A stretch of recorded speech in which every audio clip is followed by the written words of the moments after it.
wisdom key. If you're going to succeed in any area of life, you have to be willing to burn the boats. You have to be willing to cut yourself, cut your team from all sources of retreat.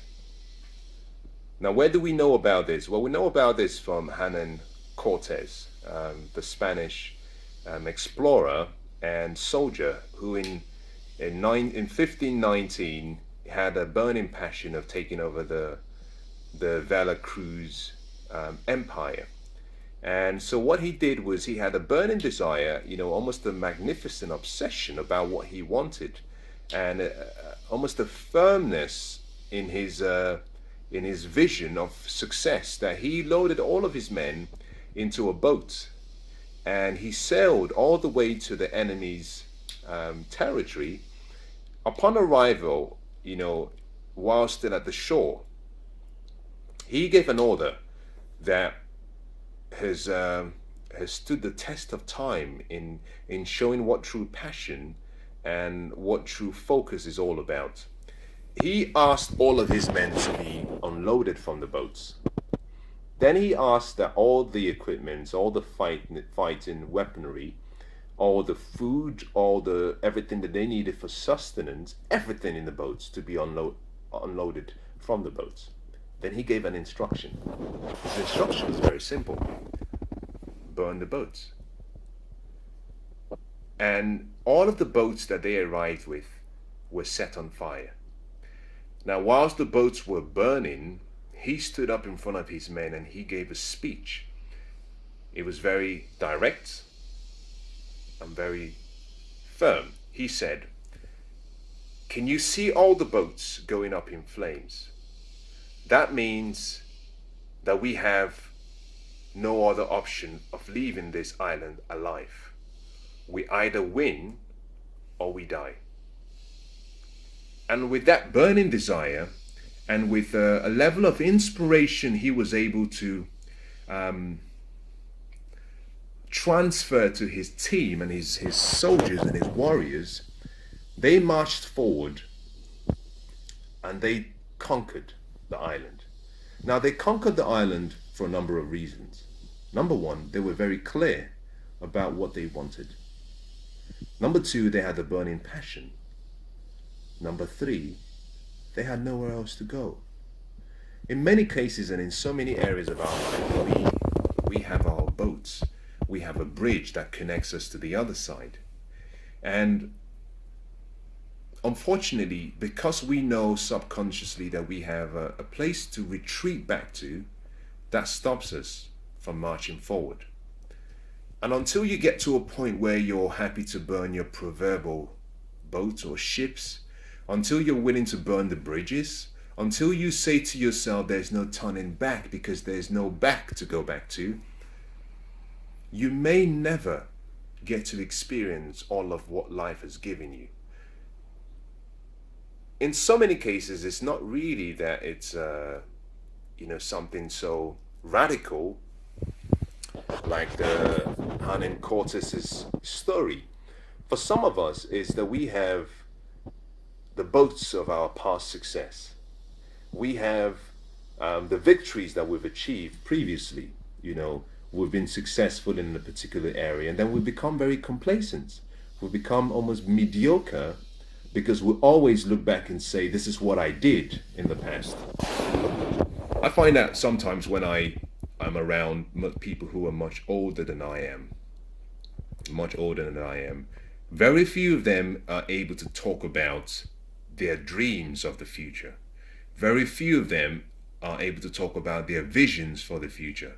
I find that some people will always spend so much energy and time trying to tell me what they achieved in the past. I don't get inspired by the past. I look forward to the future for inspiration. I look forward to the future because that's where hope is and that's where life is.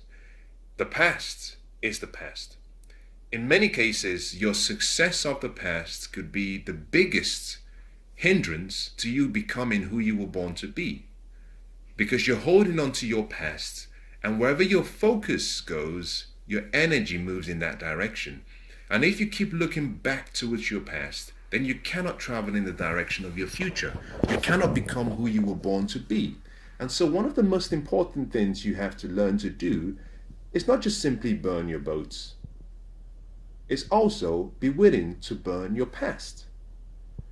That doesn't mean you should disregard all of the victories you've had, no, but there's a place and a time for looking back at your victories. If you're going through a challenging time and you need some level of inspiration, yes, you might want to look at your victory journal, your celebration journal, to remind you of what you have achieved in the past. But that should be a temporary experience, not a permanent experience. You should never live in your past. You should always live in the future. I believe that you should make your future so big, make your dreams and goals so large, make the painting and the colors of that future so grand that the excitement it generates in you keeps all of your attention and all of your focus towards the future, so that you have no time to look at the past.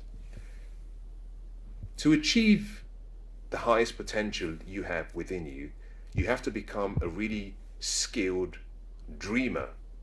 This means that you have to almost get into a habitualized lifestyle of constantly dreaming of things that are yet to become as though they are already real.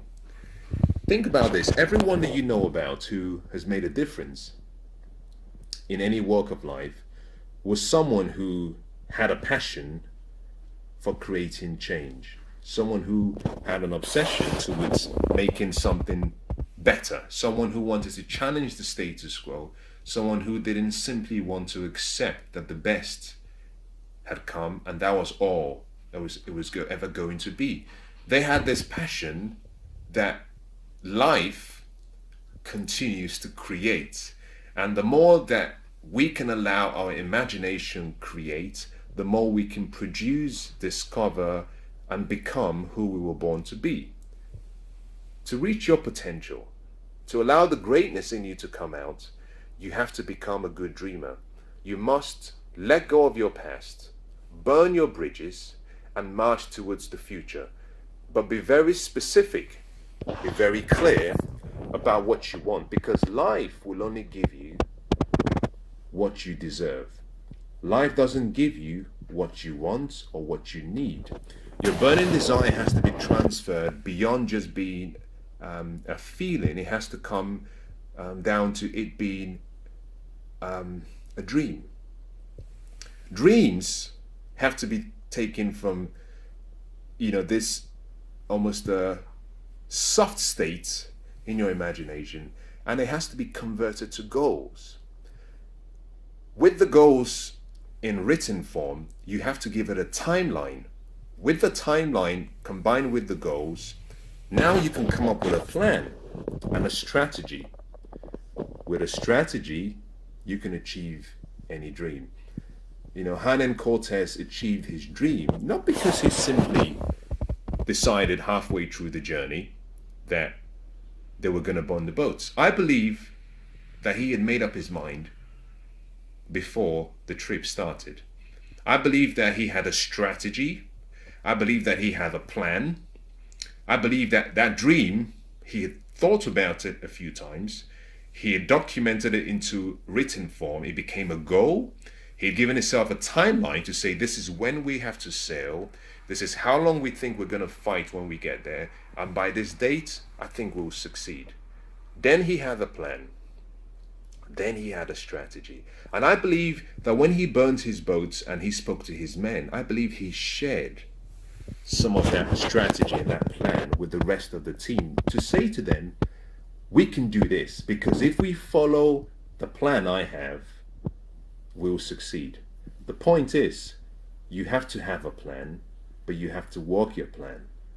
Plan your work and walk your plan.